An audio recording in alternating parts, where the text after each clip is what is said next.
Salam alaikum. Voilà toujours cette leçon sur les ondes mécaniques progressives. Exercice numéro 2. Mais avant d'entamer cet exercice, je voudrais revenir sur l'exercice précédent et surtout sur une chose dont je n'ai pas insisté suffisamment. Bon, l'exercice précédent concerne la propagation d'une onde mécanique le long de la corde. Donc, comme vous le savez, pour avoir une onde mécanique qui se propage le long de la corde, il suffit d'imprimer une secousse très brève à l'extrémité de la corde et la perturbation se propage. Bon, là on a la représentation temporelle de YS. Donc la représentation temporelle de YS, voilà, ça concerne la courbe qui représente l'élongation en fonction du temps. L'élongation, c'est quoi? C'est la distance de la source à la position d'équilibre. Donc, comme vous le savez, il y a un mouvement de la source, voilà, vertical, un mouvement très bref. Voilà, et la perturbation se propage. Donc, cette courbe, ça représente ce mouvement de la courbe, l'élongation de la source en fonction du temps. Et on peut le faire pour n'importe quel point de la corde. Seulement, on obtient la même courbe en faisant une translation. Par exemple, l'exercice précédent, on a fait la représentation temporelle d'un point P qui est situé à 4 mètres de la source. Et on a calculé le retard de P par rapport à S qui est égal à 0,4 secondes.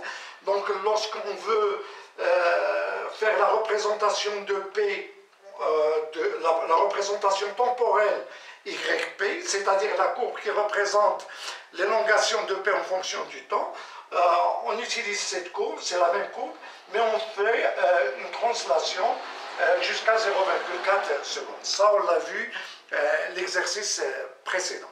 Voilà, là c'est Y en centimètres en fonction du temps. Pour la représentation spatiale, là, la représentation spatiale, ça concerne l'aspect de la corde à un instant donné. L'aspect de la corde à un instant donné.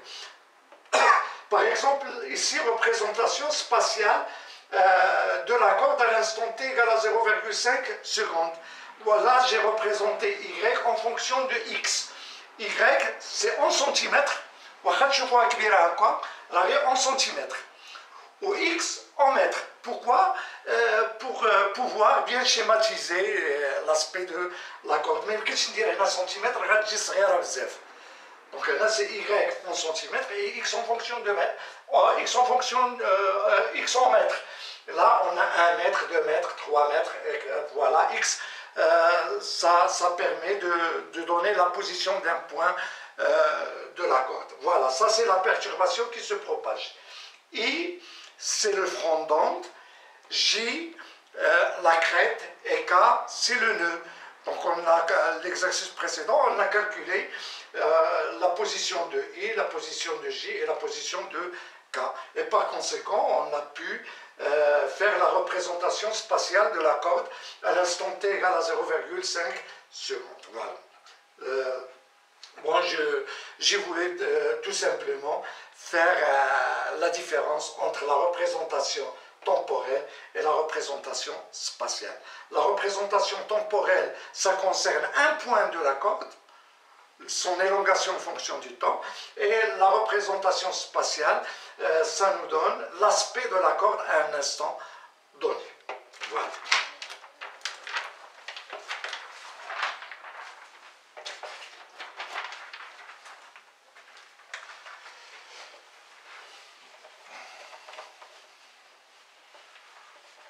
Bon, on va commencer notre exercice. Voilà, exercice numéro 2. Voilà, exercice numéro 2. Le sonar. Le sonar est un capteur formé d'une sonde qui contient un émetteur E et un récepteur R. Des ultrasons. Voilà, le sonar, c'est ça. Voilà. Il est utilisé dans la navigation maritime. Voilà. Il est utilisé dans la navigation maritime pour connaître la profondeur d'eau et permet au navire de s'approcher de la côte en toute confiance. Pour déterminer la profondeur, l'émetteur du sonar émet des ultrasons sinusoïdales. Des ultrasons sinusoïdales, donc j'ai parlé dans le cours d'un son sinusoïdal. Comment on obtient un son sinusoïdal? En utilisant un diapason. Un diapason, on frappe le diapason et on capte le son à l'aide d'un microphone. Et on voit le son, voilà, sur l'écran d'un oscilloscope.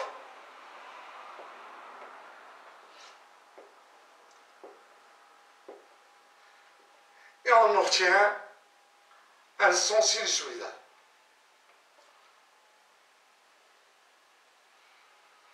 Sinusoïdal, pourquoi? Parce que la courbe est une sinusoïde de période t. Ça, c'est la période. Donc, un son périodique de période t a une fréquence n. N, c'est quoi? C'est 1 sur t. C'est le nombre de périodes par seconde. Il y a des diapasons, des diapasons qui émettent des sons audibles par l'homme, et des diapasons qui émettent des sons non audibles, qu'on ne peut pas entendre. C'est ce qu'on appelle des ultrasons. Voilà, en répondant à la question, on va voir quelle est la différence entre les sons et les ultrasons.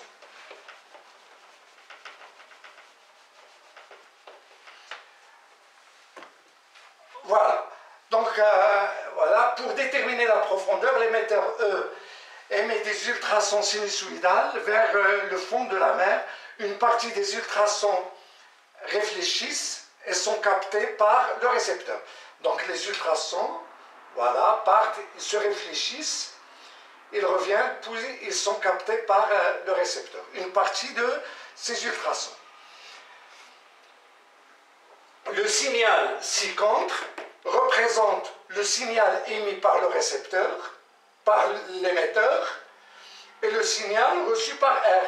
Donc ça, c'est le signal émis par l'émetteur. Lorsque l'émetteur le sonar émet des ultrasons, on obtient ce signal.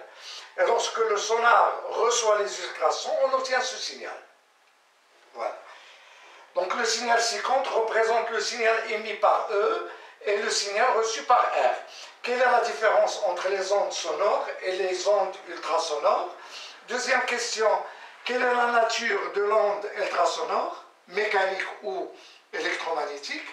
Troisième question, l'onde sonore est-elle longitudinale ou transversale? Quatrième question, on utilise des ultrasons de fréquence n égale à 20 000 kHz qui se propagent dans l'eau de mer avec une célérité, la célérité c'est la vitesse de propagation, V de l'eau est égal à 1500 mètres par seconde. 4.1, à partir du graphe, déterminer la durée delta t. On suppose que les ultrasons suivent une trajectoire verticale. Exprimer la profondeur d en fonction de delta t et V de l'eau. Calculer la valeur de d.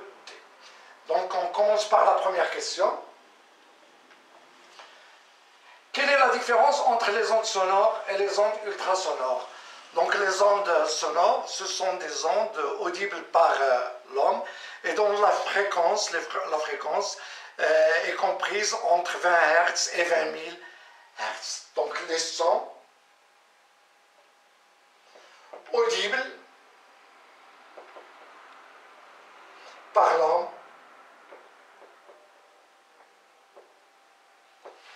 Voilà, et leur fréquence, la fréquence, les sons.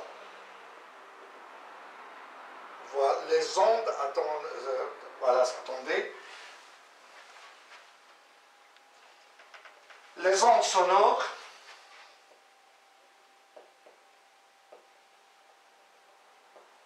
sont audibles par l'homme. Et leur fréquence N est comprise entre 20 Hz et 20 000 Hertz. 20 000 Hertz qui est égal à 20 kHz. Les ondes ultrasonores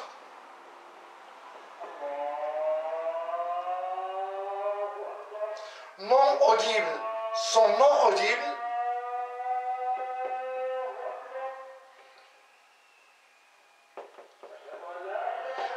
et leur fréquence N est supérieure à 20 kHz, 20 000 Hz, qui est égal à 20 kHz. Deuxième question. Quelle est la nature des ondes ultrasonores, mécaniques ou électromagnétiques? Donc, les ondes ultrasonores, ce sont des ondes mécaniques. Pourquoi? Parce qu'ils nécessitent des milieux matériels élastiques pour se propager. Voilà, et les ondes électromagnétiques peuvent se propager dans le vide. Exemple, la lumière. Ça, on va le voir plus tard, que la lumière est une onde électromagnétique. Il peut se propager dans le vide. Donc les ondes ultrasonores sont des ondes mécaniques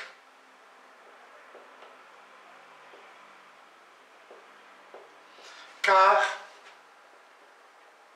elles nécessitent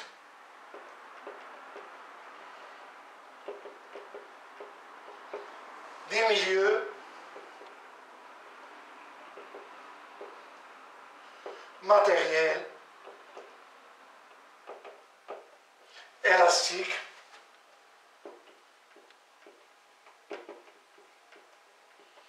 pour qu'elles se propagent.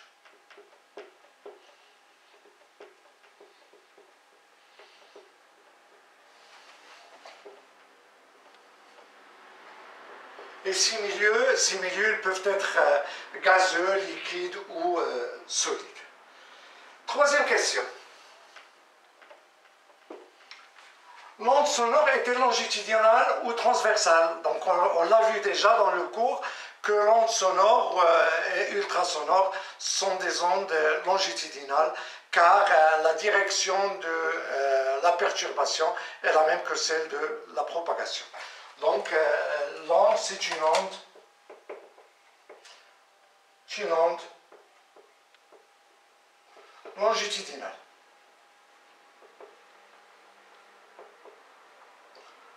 Car la direction de la perturbation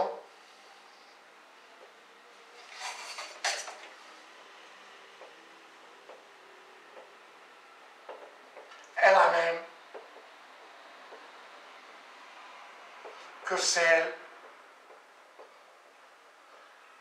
de la propagation.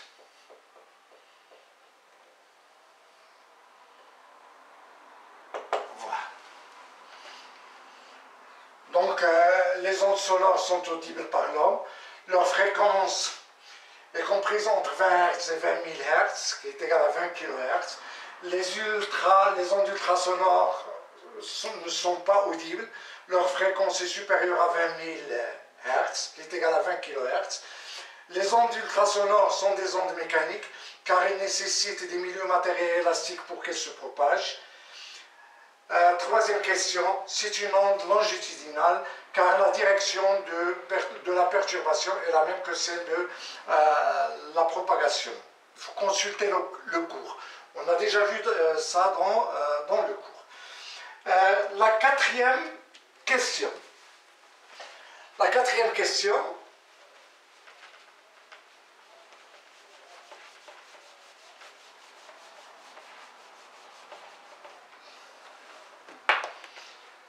Quatrième question. 4.1. À partir du graphe, déterminer la durée delta t Voilà la durée delta t que met l'onde ultrasonore pour partir de l'émetteur jusqu'à ce qu'elle revienne au récepteur du sonar, du même sonar. Voilà. Donc lorsque le sonar émet l'ultrason, il donne ce signal, et lorsqu'il est reçu par le récepteur du sonar, il donne l'autre signal. Voilà. Là, on a un signal sinusoïdal, et là, un autre signal sinusoïdal, de courte durée. Donc l'émetteur émet, voilà, le sonar émet des ultrasons, et dans ce signal qui commence ici, lorsque l'ultrason est reçu et capté par le récepteur, il donne ce signal qui commence ici. Donc pour avoir delta t, bon, il faut voir l'écran de l'oscilloscope, si vous voulez, ou bien du système de saisie. Voilà, donc il faut voir là.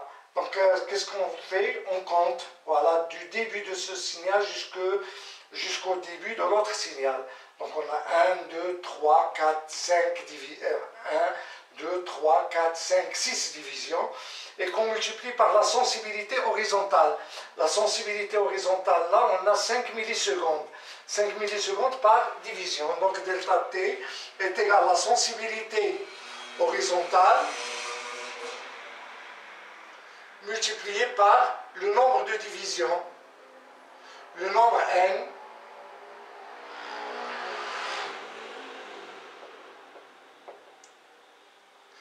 voilà, ça veut dire que delta t, ça c'est la sensibilité horizontale.